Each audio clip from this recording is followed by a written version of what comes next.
It is such a pleasure to be here with all of you on the stage tonight and with all of you out here today to talk about this urgent subject. And I think we all know that we have all been touched. I mean, I've met caregivers here tonight who've talked about their stories, and to just know that there are some startling statistics in this film. And if you haven't seen the entire film, I hope you all will.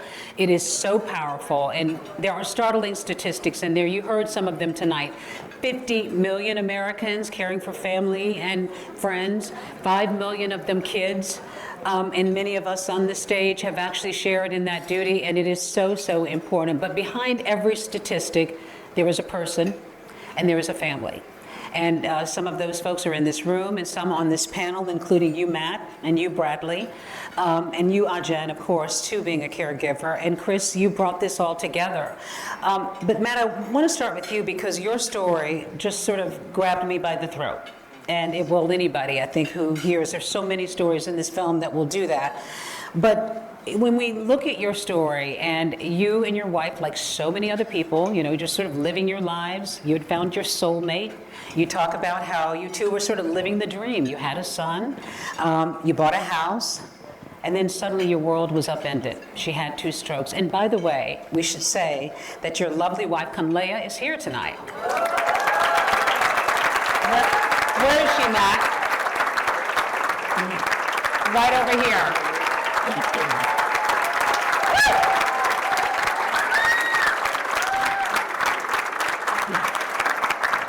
Matt said to me in the back, you probably didn't recognize me without Conlea because you two are always together. But give us a sense of what, because you do so powerfully in this film tell us what that is like. You're going from being a husband and a happy father, and suddenly you're a caregiver. Your whole world has been changed. How do you just wrap your mind around just the intensity of that experience in the very beginning, becoming a caregiver?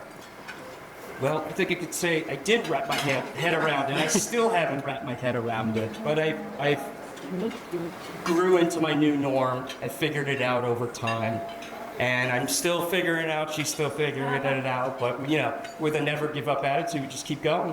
Yeah. Many of us will be just really shaken, I guess, by your story and the way you tell it. And there are some really personal scenes in there when you're screaming in the car, you're letting out your frustration, and you decide to go on social media and you want to find your community that way. Tell us a little bit about that period in your life. So when I first became caregiver, height of COVID, there weren't that many sources out there, sort of support, I should say. I turned everywhere, everything was shut down, and if I did find a support group, it really wasn't geared towards my situation. So I turned to TikTok, and I started posting videos, just searching for somebody out there who could relate to this situation, and wow, did I find so many stories and other caregivers out there. And it's a great community, and I have the support that I was looking for, and now I can also turn it around and help others out as well, which is I found to be my passion right now, is to just share my wife's and I's story in hopes to helping others out there battle this journey if they ever come across it. Yeah. Most likely they will, unfortunately. I hate saying that, but we really do see that. I mean, I've been a caregiver. My husband is here tonight, and I've been thrust in that capacity, and so many of us have, and we know that it can take a toll. And Ajen, you talk about this so poignantly in the documentary about the toll. Give us a sense of what these caregivers are dealing with. Well, we have a situation where we live in a country that hasn't really invested in supporting caregivers in the way that we in modern life today need. And so most caregivers are struggling with the emotional, human side of all that comes with the complication that comes with crisis management, finding the right doctor, figuring out if you're eligible for a program, and then realizing in most cases you're not eligible for much. And so then you have to deal with the financial crisis on top of the emotional crisis, and then it goes on, and it changes your life in many great, beautiful, profound ways, but also in many ways that create hardship that is almost unbearable. 60% of workers in our country earn less than $60,000 per year, but the average cost of a nursing home costs more than $100,000 per year. The average cost of childcare costs $11,000 per year per child. And the numbers just don't add up for the vast majority of working families in our country. And so people are just really struggling to make ends meet in such basic ways every single day underwater. One thing that is highlighted in the film is that the vast majority of caregivers are women and women of color. And when you talk about the ones who are paid the average salary, $23,000 a year, I mean, it's absolutely appalling when you think about what is falling on the shoulders of folks in this country. We have some of the most dedicated care workers who show up every day despite earning $23,000 per year to care for the people we love. And it's one of the most tragic parts of my life is witnessing some of the most dedicated caregivers having to leave the profession because they can't afford to pay the bills. And so it just happens constantly where I find, people call me and say, I can't be a caregiver anymore. I have to earn more to pay the rent. And so they take jobs in fast food or in retail or in manufacturing where they can earn $4 more an hour. And in the meantime, this is the fastest growing occupation in the entire workforce because of the huge need on the part of families. So there's a high rate of turnover, a huge unmet need, and it's just not working on any side of the equation. And for those who stay in the profession, the vast majority don't have health care. There's no job security, there's no paid time off, and there's no benefits. And they're not getting cared for. Exactly. While they're caring for others. Exactly. Chris Durrance, I want to ask you, because we talk about these are people who are invisible. They're unseen, they're unsupported, but no longer invisible because of this film. Tell us about your decision to make it, and you've been a caregiver yourself. What led you to highlight this issue, which really so many of us were absolutely made aware of during the pandemic? I think, like so many people, I didn't actually realize I was. There's this, I think one of the big crises here is this crisis of self-identification. Most people do the work, but don't realize that they are doing the work. It's something that they feel they should be doing. There's also perhaps in our broader culture, the permission doesn't exist to say that one is, to speak up at work, to speak up among friends. And so for us, it was a case of realizing how important this was and how this was perhaps one of the great untold stories of the country today. And the more we thought about it, the more we realized it was crying out to be told. This was all before the pandemic. We did not predict the pandemic. We didn't predict the current political situation in DC, all of which have conspired to just thrust us onto the top of the national agenda. But frankly, it's about time, because for Matt, for Kim, who's here, for Ken Lyer, for Jessica, for everyone on the panel, there is just this crying need for more support, for more attention, for help, frankly, for an ear sometimes, just simply an ear, for someone to listen. So that was how it all began for us. Bradley, you're a producer, as we heard on the film, and it sounds the alarm, essentially, on what somebody in the film called a simmering crisis in this country. And I was so struck by your comments in the very beginning. You said you weren't really that much aware about caregiving until it hit home for you, and probably the same for me too. I mean, my mother had been diagnosed with dementia, and we were fortunate enough to be able to hire a caregiver for her, but I thought of it as something that other people did, you know, if you were able to pay for them and had the resources, but suddenly you're thrust in that role with your father, and you share your very deeply personal story. What impact did that have on you, having to go through when you talk about suddenly you're seeing the roles are reversed, you're caring for your dad now? Well, first of all, I'm so grateful to be here, and you did such a wonderful job, incredible. And to have your story told so many others. It's just such an honor to be a part of Leah Pictures with Annalise Barron and Wes. I mean, we've started this, and we talked about this at Chris. I mean, to be here tonight. And we were talking about this is the beginning. This is the beginning. You know, it actually starts now. And let's see what we could do with this film. This is one element. Where could this bring us?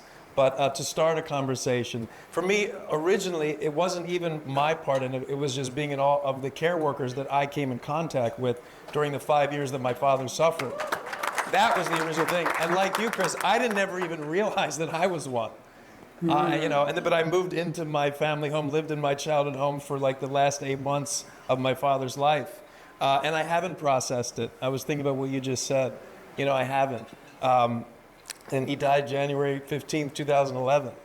But I know one thing, when I was in the active action of caring, it was very fulfilling. It was the moments of solitude and quiet after where I felt scared and confused and frightened because of the role reversal, because of so many things, because of how surreal life became. And so to hear other stories, your need to reach out, and that's what this film could do, just so we don't feel alone, is the beginning. Obviously, the ultimate goal is to actually create a system where people can be taken care of in other ways. But the emotional care that we can give each other, which this movie so wonderfully does, is why I'm so honored to be a part of it. What did you find in yourself that surprised you? Because I was surprised at, I guess, the fact that I even had the strength to do it. And I would do it day in and day after day, going to see Al when he was in the hospital. What surprised you about yourself? I mean, the ability to harness all that energy to care for somebody. Yeah, I was amazed at that. And then I realized that how many people have taken care of me. And I was more grateful. Yeah. But yeah, I mean, when we focus and we have a goal, it's incredible what we can do. Yeah. And to do it as a collective, my gosh. Matt, it comes through loudly and clearly with you and your family. I mean, you had to give up your job to be there. And what I heard throughout the film is people talked about the fear, they talked about the exhaustion, but they said there also were moments of beauty, too, in what they were doing and caring for their either relative or whoever it was they were caring for. Talk to us a little bit about that journey and to get to this place where you are now. I mean, for you two to be here together tonight and for you to actually be in a role of, not obviously caregiver, but husband. And you talked in the film about it's hard for you to be a husband and a dad as much because you're a caregiver. So talk a little bit about that evolution, if you would. Sure. As a husband, as a guy, this role is very unnatural. It's just it was a lot of trial and error. And when I took her home from the hospital, it really was all by myself. At the height of COVID, there were no aides coming in. It was all me doing it. So I learned as much as I could in the hospital, and I brought that all home with me. But it's still a struggle. I mean, we're in such a great spot right now. I can't complain, but there are so many things I still need in terms of support and financial and so many other things that my family needs to continue this progress. Yeah. Because I'm so proud of where we are and I don't want it to stop. I want to keep going. So we're just going to keep going, keep sharing our story, and I do it for my wife and son because I love them more than anything. Yeah. So It's an emotion. Yes, of course. I just wanted to say how grateful I am to you, Matt, and to you, Bradley, for sharing your stories, your personal journeys, because we've been doing so much research on men who are caregivers and the particular experience that men have as caregivers, a role that is so culturally associated with women. And all of the research shows that men feel particularly isolated, and particularly rates of depression are higher. And it really has to do with, I think, our cultural norms and the fact that our culture hasn't caught up to the reality, which is 38% of all family caregivers are men right now. And so there's this added invisibility there for men. And when you share your stories, it really breaks something open for men, but for all caregivers, I think, of just how universal this is.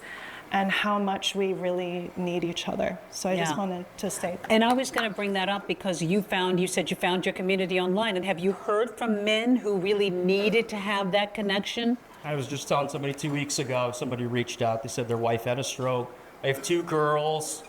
Can you give me any advice? What she's coming home in 3 days.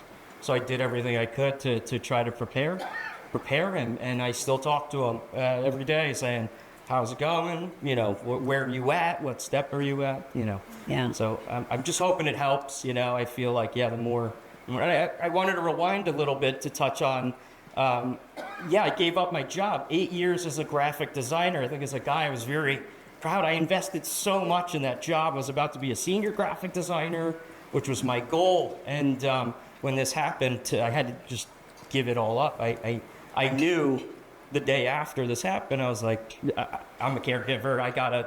There's no way I can juggle this. Although I tried my best, because again, 8 years, I don't want to just get that up. And do you see a path to possibly reclaiming that at some point, or what will it take for you to be able to reclaim that part That's of your a great life? question. I think for me, and this is just my own experience, I can never go back to a 9 to 5. I think what happened was so traumatic that I can't invest my time in something that my family has my focus at this. I don't know what tomorrow brings, you know, so it's so getting rid of that and trying to figure it out is a challenge. Chris, you had to enlist people like Bradley. Of course, you're producing the film, but like Matt and that family from Conyers, Georgia, who I met at the very beginning of the film, or we all will meet if you get a chance to see it. And, you know, to hear that woman who's caring for her husband, who's on the phone with, I guess it's insurance or Medicaid or whoever. Yeah. And she's saying, wait a second, you're saying because he's not dead yet, we can't get the services? Say that back to yourself. How does that sound to you? I mean, it was so powerful. How did you find the people who would help tell this story for the film? Yeah. We traveled the country. We spoke to as many people as we could. We knew there were millions of stories out there, but we also knew that we'd be talking to the people at the most vulnerable times of their lives. And that's what we wanted, that's what we needed, that's what the film needed. And so we are just so humbled and so grateful to everyone, to Matt. I mentioned some of them earlier because many are here this evening with us. It's their courage, it's their bravery, it's their honesty, it's their openness that makes this what it is. It really is. And so, you know, on behalf of all the team, I want to thank all of you profoundly for making this possible. Thank you. And there are folks here tonight who are in the film.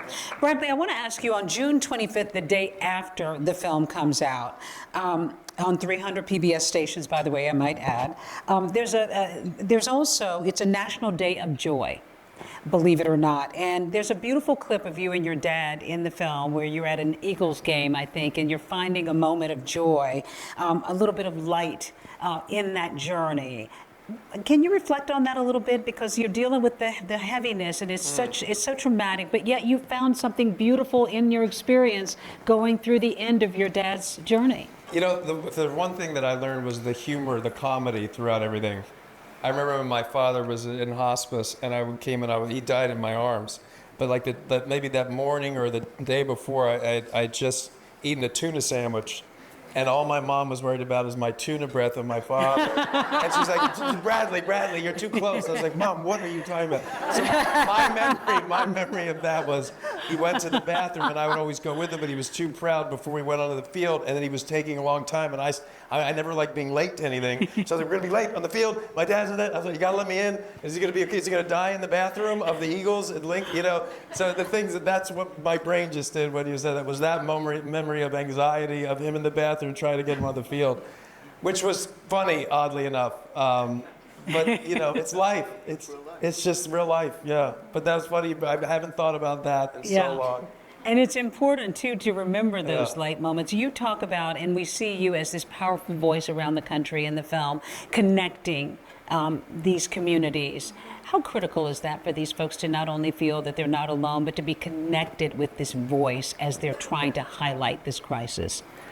It's absolutely essential. I mean, when I think about the fact that we have 105.6 million family caregivers, and then 9 million professional care workers, and then the millions of people who need care, rely on these services, the kind of power, I mean, that's the most powerful force for change in the history of the country, if we come together. Yeah. And I think that between the demographic pressures, the economic hardship that so many Americans are facing right now, the fact that we are a country that needs more care than ever before, the moment is now where for that power to come together, for those connections to be made, I really believe that we could be the generation to change caregiving in this country once and for all. We learned something. We learned something in the film, something I did not know. So during the Build Back Better bill, Yes. there was something that was critical about caregiving in the bill that was stripped out. And it was going to make such a difference. And trauma and I had heartache. no idea about that. Can you tell us about that? Oh, well, there was a budget bill, a real big, beautiful budget bill, that made it through the House that included $750 billion in investments in caregiving, child care, paid family leave, and home and community-based care for older people and people with disabilities, including raising the wages for care workers. That was in the budget bill, and it made it through the House. We actually won in one House of Congress, and we came one United States senator short. Oh, my talk. I know you gotta watch And the you say it movie. was It's all very dramatic in the documentary. But you talk about how devastating that was, and I had no idea that was even a part of the bill. Right, and that's what's so challenging about our media environment right now, is that it's so challenging to get attention. It's so challenging to communicate any truth, any reality, and to socialize understanding about what is happening in Washington with so much noise happening, which is why this documentary is so important, and all that's happening around it, right? The education in classrooms, the way that this is going to be taught in universities, the engagement with young people and their storytelling. All of that is what we need to get the kind of attention that this experience deserves. I don't know how we do it otherwise. Yeah, that's what I was going to ask you next, because this is a room full of people who are on board. And how can people as individuals and as communities help make a difference? I mean, obviously contact your representatives and, Congress people around the country, but what can people here do to try to make a difference? Well, right now, there is a big, ugly bill that threatens to cut Medicaid, which is the only program that provides American families with assistance when it comes to long-term care. So it's a strange reality. A lot of people think that Medicare covers long-term care until you need it and try to get access to it, and you realize it really doesn't. So if you can't afford to pay that $100,000 per year for the room in the nursing home, or $200,000 a year for home care, your only option really is to deplete your assets entirely, impoverish yourself so that you can be eligible for Medicaid. So a lot of people who get services get them through the Medicaid program, and this bill proposes almost $800 billion in cuts to the Medicaid program, which, by the way, a lot of people don't realize that 70% of our home care workforce works through the Medicaid program. Their wages are funded by Medicaid. And this bill would put 2.6 million jobs at risk, which is also millions of families in their ability to have access to care. So caregiving could take a huge hit. Huge hit on top of the health care that Medicaid provides for millions of people. So now is the time to share your Medicaid story, to have your voices heard about how important it is that we not only cut these programs, but we expand them. We invest in them. We make care much more accessible and affordable for everyone who needs it, because it's such a fundamental part of a healthy economy and future for all of us. Chris, there are educators in this audience, and there's something that you might want to share about the Rhode Island school survey? gap. I mean, there are things, I mean, it's a bleak picture at the federal level, that's for sure. But there are things that can be done. We have with us tonight the New York City Commissioner on Aging. They do fantastic work in New York City and can be a model for other urban centres. You mentioned Rhode Island schools. They have taken the lead. They do this fantastic job in understanding who in their school population, I mean, kids in middle school, kids in high school, who has a major caregiving burden. We did one of the short films about this fantastic school. And just by asking that question, they found that shockingly 40% of kids had profound caregiving responsibilities, taking a sibling to school, taking a grandparent to medical appointments. And so now they're resolved to do something about that. Imagine if other schools in the country also asked that question. So the kid that fell asleep in first period, or the kid that didn't hand in their homework, wasn't failed, wasn't given detention, but got the support that they needed.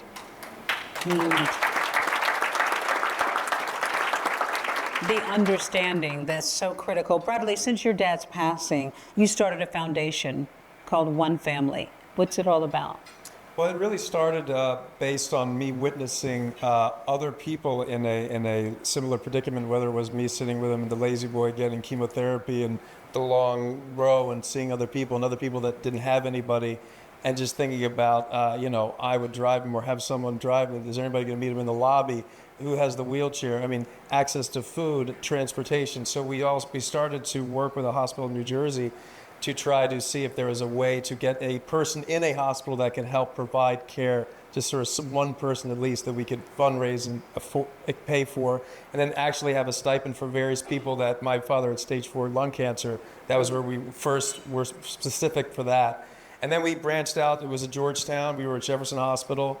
And then that became, we just keep thinking more, you have to think actually more general to have any impact really. It was like, well, what about caregiving in general? And what about this? And that's sort of how it all has led. So making a big difference. I mean, Yeah. just little by little, even without the resources that we're all thinking that we need. Matt, do you want to give us a little bit of advice maybe to caregivers based on your experience and what you've learned? Anything, any tip, any thoughts, anything you want to share with caregivers in the room that you have learned? Oh gosh, we'd be here all night. Find an outlet. You got to find an outlet. And, you told me about the percentage of men who feel isolated and lonely. I'm sure it's everybody in that role. You got to find something that you're passionate about. You got to find an outlet, yeah. And My outlet would be my son. Everything I do is for him. Ty, who's yeah, 8. he keeps me occupied. And how do you take care of you?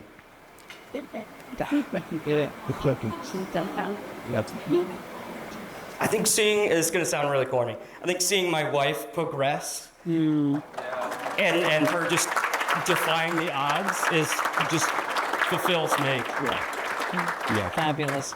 Well, it is an extraordinary film, and thank you all so much for bringing it to our attention and for highlighting this really critical subject. And I'm so looking forward to seeing it being released into the world, and I hope you will get such